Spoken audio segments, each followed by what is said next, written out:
There's more than one way to get low. Hey guys, and welcome back to another random distractions video. In my previous one, I actually had a chance to try out a couple of different methods that were suggested on how to integrate my subwoofers into my home theater system, and then use a measurement microphone to actually see what the differences were. In that video, I did 5 different methods, and after it was released, I had a couple of comments and actually some additional suggestions on methods to try.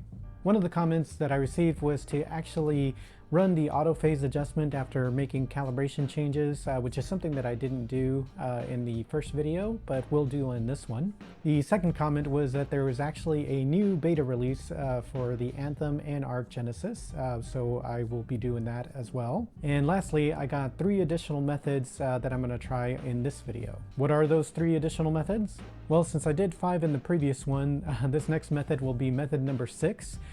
Which was going into quick measure, checking the level of the front left speaker, and then adjusting the subs to match that same SPL average. Method number 7 was to use quick measure and see where the peaks were for the subwoofers versus the average SPL reading that it gives you in the bottom of the quick measure thing. And then method number 8 was to use quick measure again, but this time with the subwoofers going, you want to EQ them using the SVS app, since I have dual SP3000s. And in the SVS app, you do have an EQ portion that you can edit, and try to smooth out the curve as much as possible before going into calibration. Similar to the previous video, I'm going to run the calibrations all the way through first, and note, of course, where the subwoofers were at as far as volume, and then for method number 8, turning on the EQ or turning it off for the other methods. By doing it this way, I can get all the calibration files ready and then put the microphone in the main listening position and not move it while I, upload and remove the different ARC files. As I mentioned earlier, one of the things that I needed to do was to update to the latest beta, and so I tried to update the Anthem, and I ran into a little bit of an issue. I kept getting a pop-up, and eventually it gave me a prompt that said that the update failed. At the time I was running Arc Genesis, so I thought, well, maybe that's causing a conflict. So I closed that out and then retried to do the update. I still got the pop-up, but it did finally say that it successfully installed. With that update, my Anthem was now running beta version 1.110.171. With my receiver updated, I went ahead and opened up Arc Genesis, which was version 1.6.5, and did check for updates, which said there wasn't any, which we'll come back to that later. Alright, with that step done, I was ready to start doing the calibrations, so starting with method number 6. As a reminder, that was to check the SPL of the front left speaker in quick measure, and then adjust the subwoofers to meet that same level. I loaded up quick measurement and found the left front to be at about 67 dB, so I adjusted the left and the right sub to match that same dB level. My left sub being at -24 and right sub at -27. So with the subs now matching the front left speaker, I went ahead and ran the ARC calibration, and after it was done, I was actually kind of curious as to what the levels were now for the front left and the subs. Going into quick measure and making sure that it did use the ARC corrections, the front left was at 75, while the left sub was at 68, and the right sub was also at 68. As I mentioned earlier, one of the comments was to also run the phase adjustment every time, so I did run it, and it adjusted the left sub to 45 degrees. Remember how I mentioned earlier that Arc Genesis said that there wasn't any updates? So I completed method number 6, and I was ready to try the next one, but I couldn't exactly remember what the details were. So I looked back at the comment that I had received in regards to that method, and one of the things that they mentioned was that Arc Genesis was also updated from version 1.6.5. But when I tried it in the software, it had said that there wasn't any updates. I decided to check the website, and sure enough, there was a newer version. So I downloaded it and installed that, and now I am running Arc Genesis version 1.6.10. With that done, I was going to move on to the next method, but I decided, you know what, let me just double check and see what the front left is showing if I started over again. And sure enough, there was a 1 dB difference, so it was now showing to be at 68 versus 67. The subs, however, were still running at around the same level as before. Even though it was a 1 dB difference, I decided I would just rerun the method again. So since the front left was now showing 68 dB, I went into quick measurement, and on the left sub, I made sure that it was also at 68, and that resulted in it being at -23 in the SVS app, and the right sub at -26.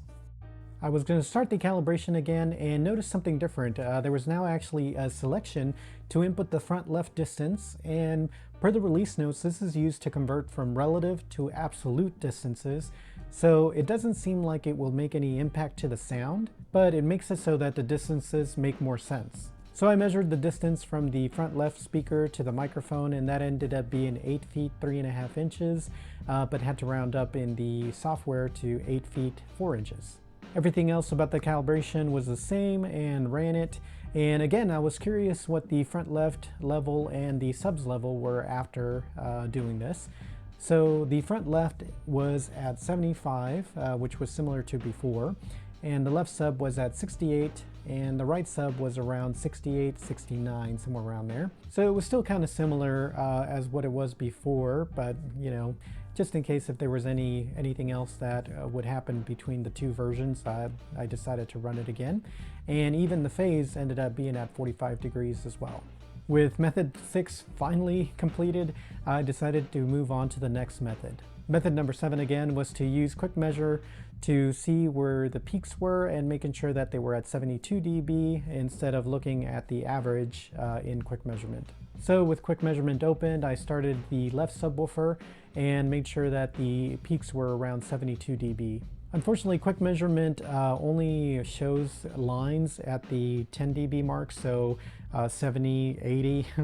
And so trying to see where 72 is kind of a guessing game, but I think I was able to get it, and that ended up having the left sub at -28 in the SVS app. I then did the same for the right sub, and this actually ended up being at -28 as well in the SVS app. With the level set, I ran ARC and ran into another issue. This time it was because I had plugged in a USB dock. I needed to charge my phone, and so I needed an extra port. And unfortunately, it went from being at the right volume level, and then for the next test for another speaker, it dropped the volume. But since it happened when I plugged that in, I figured that was the issue. So I exited out of the calibration and started it up again, and everything went fine. After that calibration was done, I uploaded it to the receiver and then ran phase adjustment again, and it actually did change. This time it was showing to be at 60 degrees for the left sub. I was now ready to try the last method for this round.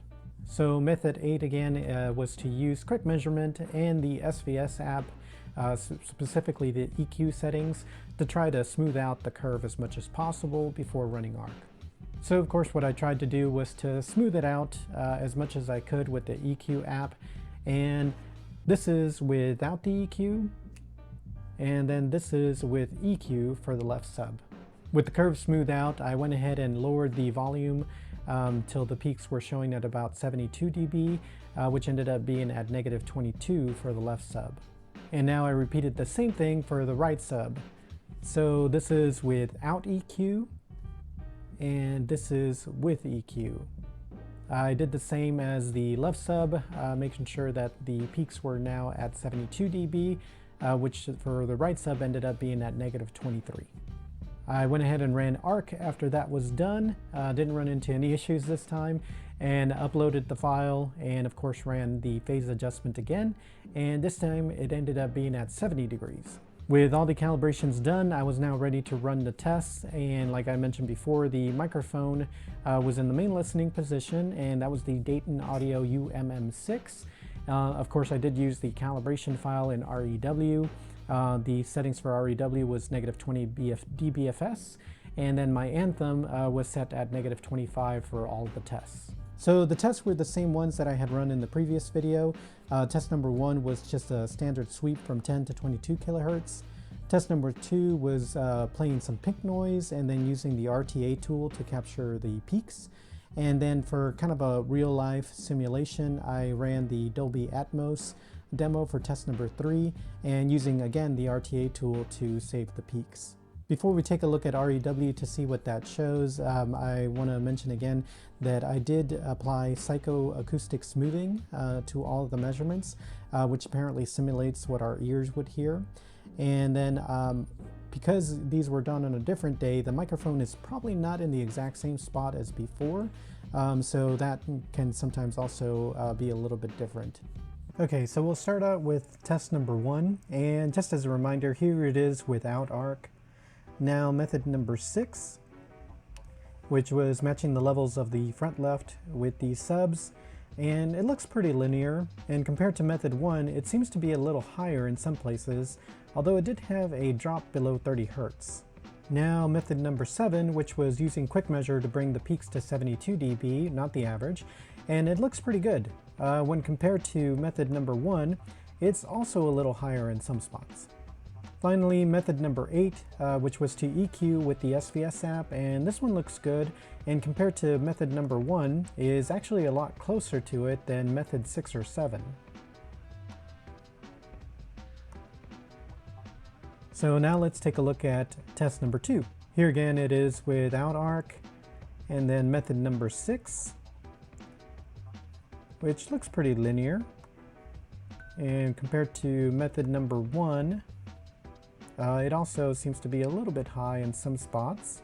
Now method number 7, similar thing, it's a little bit high in some spots, but overall it's pretty similar. And finally method number 8 actually seems to be a little bit closer as far as this region here, but it is a little bit higher over in this region. And finally test number 3, which is the Dolby Amaze demo, and here it is again without arc. And method number 6, there is a dip right here, and it looks pretty linear. Compared to method number 1, it's pretty similar. Take off the no arc here for a second. And yeah, it looks like there's, you know, some differences down here, but not as much. And then method number 7 compared to method number 1. Similar thing.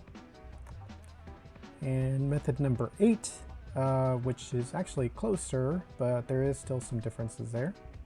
Something else that I meant to do in the previous video but forgot was I had created PDFs of all the calibrations that I had done to see what the levels were and, you know, all that stuff. And I went ahead and did the same thing for this one, so wanted to share all 8 of them with you in this video. To make it easier though, I inputted all the information to a spreadsheet, so let's take a look at that. So what I noticed was that the center channel seemed to be the most consistent actually, and only changing about half a dB in only one of the methods.